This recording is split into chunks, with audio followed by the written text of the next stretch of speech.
Hi, my name is Rojin. आज चाहिँ हामी साउथ अस्ट्रेलियाको अकुपेसन लिस्ट हेर्दैछौँ जसमा हामी सेफ को रिक्वायरमेन्ट्सहरू हेर्नेछौँ र यसको लागि म अहिले छु migration.sa.gov.au अकुपेसन लिस्ट आउने यसमा नै हो as you might have already known migration.sa.gov.au so यसमा गएर हामी अकुपेसन लिस्टमा जाँदाखेरि we can see South Australians skill occupation list as Dharma occupation list. Let's not go to the Dharma occupation list now. So let's just go to South Australian skill occupation list. So my list click kare, and then we come to this page. So there are lots of occupations in here, like a whole lots of occupations.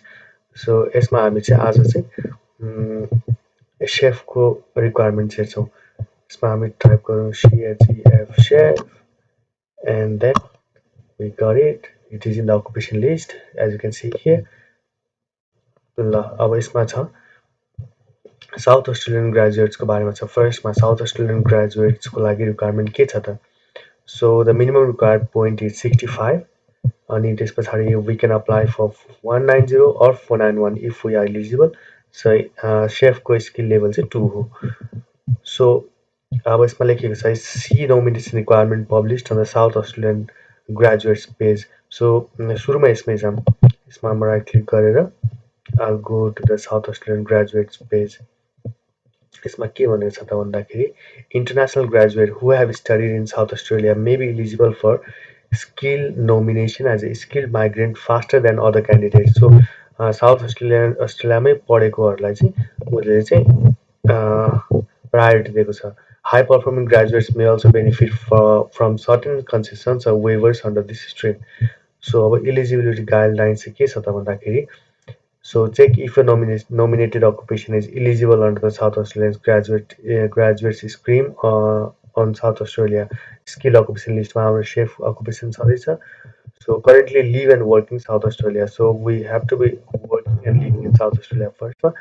And this age requirements are be under 45 years of age at the same time of the state nomination is approved. अनि त्यस पछाडि have a valid and positive skill assessment for your nominated occupation. So सेफको लागि चाहिँ हामीलाई skill assessment चाहिन्छ so skill assessment पनि रिक्वायरमेन्टमा छ have at least competent English भनेको 6 इच ल्याउँदाखेरि हुन्छ यसमा यो कुराहरु धेरै इम्पोर्टेन्ट छैन इफ यो रजिस्टर लाइसेन्सिङ सेफको लागि चाहिदैन So score at least 65 point in the Department of Home Affairs point test including state nomination point. So 491 apply गर्नु खोजेछ भने 50 points आफूसँग भएर अनि त्यस पछाडि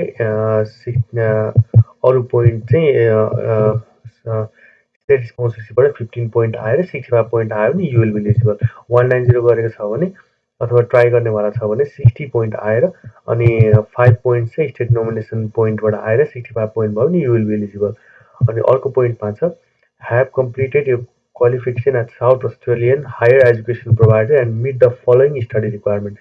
So your course in South Australia must be cry course registered. So cry course registered course हुनु पर्यो र 46 cry course weeks को हुनु पर्यो at least. हाम्रो commercial cookery certificate 4 in commercial cookery around 74 or 76 cry course weeks को हुन्छ. So हामी यसमा eligible हुन्छौं. So your study meets the minimum qualification level listed for your nominated occupation on the skill occupation list.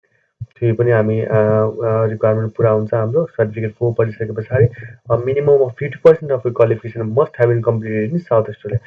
So यहाँनिर एउटा राम्रो point छ अहिले एनएसडब्ल्यू मा क्वीन्सल्यान्डमा और मेलबोर्नमै पनि अब भिक्टोरियामा सर्टिफिकेट 4 पढ्दै गरेको छ भने you can come into South Australia र कलेज ट्रान्सफर गरेर आयो भने र 50% of the course चाहिँ साउथ अस्ट्रेलियामा सक्यो भने you will be eligible for 491 or 190. So अर्को के छ you must have resided in South Australia for at least 1 year during your studies. So एक वर्ष चाहिँ पढ्नु पर्यो भन्नु मतलब यसमा के ट्रिक छ भने हाम्रो certificate 4 in commercial cookery around 18 months को हुन्छ So 25% of the course उता गरेर अनि त्यस पछाडि बाँकी रहेको 75% जस्तो कोर्स यता गर्दा हुन्छ। अर यसमा चाहिँ डिप्लोमा पनि पढेको छ भने चाहिँ 2 वर्षको हुन्छ। 2 वर्षमा 1 वर्ष 50% अफ कोर्स उता गरेर अनि त्यस पछाडि बाँकी रहेको 50% अफ कोर्स चाहिँ साउथ अस्ट्रेलियामा गर्दा हुन्छ। त्यसको लागि एटलिस्ट 1 इयर हामी बसिहालिन्छ। त्यो पनि भयो। अर्को भनेको be currently working in a job that is related to nominee occupation. Obviously cookery पढे पछाडि किचनमा काम गरिन्छ। यो रिक्वायरमेन्ट हामीले पुरा गर्न सक्छौँ। अरू इम्पोर्टेन्ट छैन। हेभ अन्डरटेकन यो skill work experience post course completion. यो अलिकति इम्पोर्टेन्ट छ। पोस्ट कोर्स कम्प्लिसन भनेको एज पर माई नलेज यो चाहिँ पोस्ट स्किल एसेसमेन्ट त अभियसली होइन। यो पोस्ट कोर्स कम्प्लिसन भनेको चाहिँ जुन ट्रान्सक्रिप्ट कलेजले दिएको हुन्छ त्यसमा चाहिँ कोर्स कम्प्लिसन डेट जुन छ त्यो पछाडिको कोर्स कम्प्लिसन त्यो पछाडिको एक्सपिरियन्सलाई चाहिँ यसले काउन्ट गर्ने भयो। यो अलिकति इम्पोर्टेन्ट छ। We'll mark on this. अहिले अकुपेसन लिस्ट हेर्दाखेरि we'll go through that as well. अनि त्यस पछाडि meet the minimum work experience requirement listed for यो occupation on the skill occupation list. यो पनि हामी पछि अकुपेसन लिस्टमा गएर हेर्छौँ। अब यहाँनिर के भनेको छ 20 hour per week 40 hour per fortnight at least काम गर्नुपर्छ 491 भिजाको लागि। अनि त्यस पछाडि 30 hour per week or 60 hour per fortnight गर्नुपर्छ 190 भिजाको लागि। If you are a South Australian graduate who has not continuously resided in South Australia after completing your qualification, you must be working at least 30 hours per week for the minimum working period. त्यो भयो। अब high performing ग्रेजुएटहरूलाई चाहिँदैन।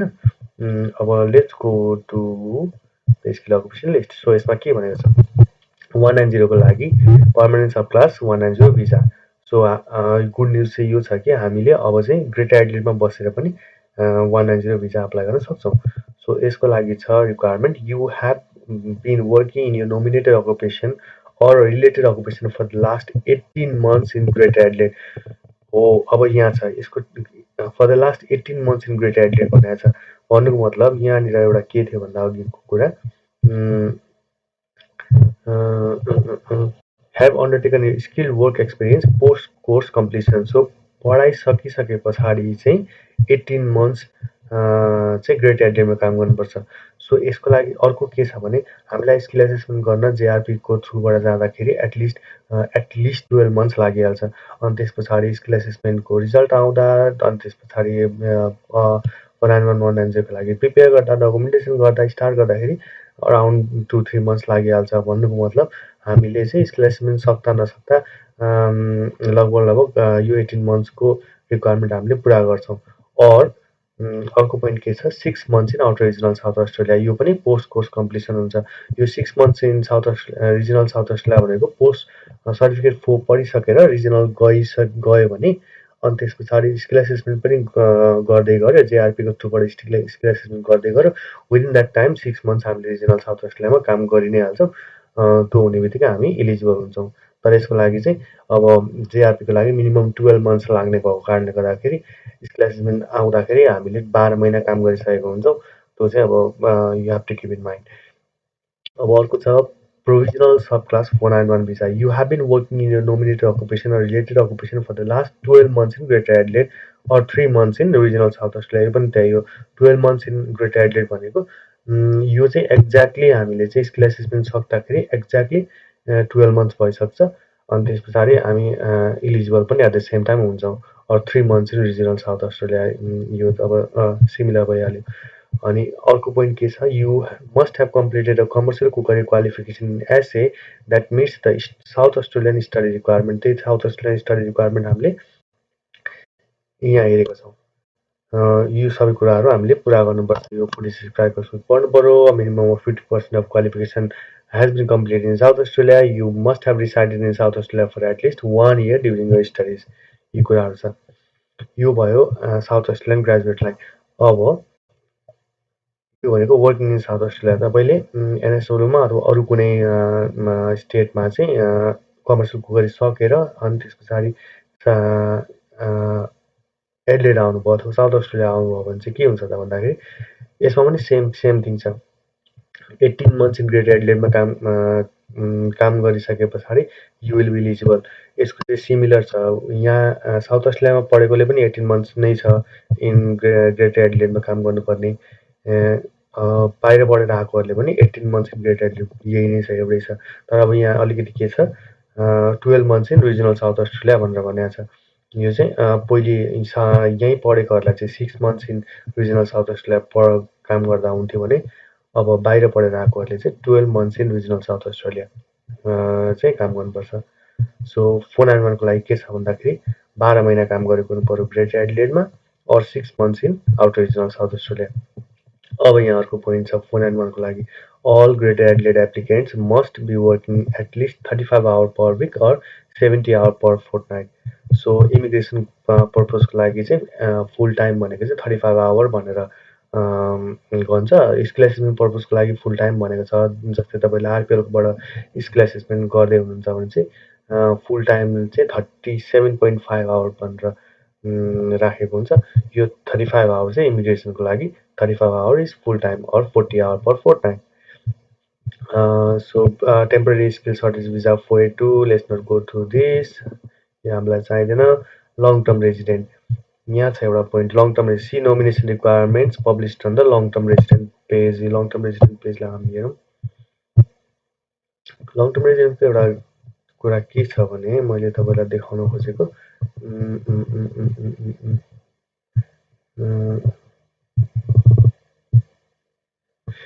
पहिला यहाँ छ number 3 मा हेर्नुहोस् त, have resided continuously in South Australia for the past 5 years at the time of application। यो चाहिँ अलिकति अप्ठ्यारो बनाएको छ। पहिले चाहिँ for the past 3 years गरेको थियो भने चाहिँ you would be eligible for 491। त्यहाँनिर अरू रिक्वायरमेन्टहरू पनि थियो छन त, बट त्यो रिक्वायरमेन्टलाई चाहिँ बढाएर अहिले पास्ट 5 इयर्स बनाइदिएको छ। 5 वर्ष चाहिँ एडिलेडमा बसेको हुनुपर्छ लङ टर्म रेजिडेन्टको थ्रुबाट अप्लाई गर्नको लागि। At least 65 point, be currently working for the past 6 months in South Australia in any skill level 1, 2, 3 or skill level 4 carer and aid occupation।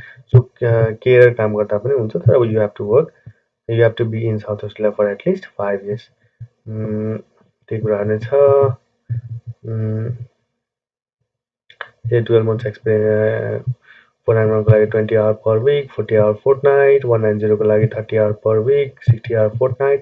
यो कुराहरू छ। यो कुराहरू हामीलाई अहिले चाहिँदैन। Let's go back to outer regional South Australia. यही छ आउटर रिजनल साउथ अस्ट्रेलियाको बारेमा। लेट्स ह्याभ अ लुक है त।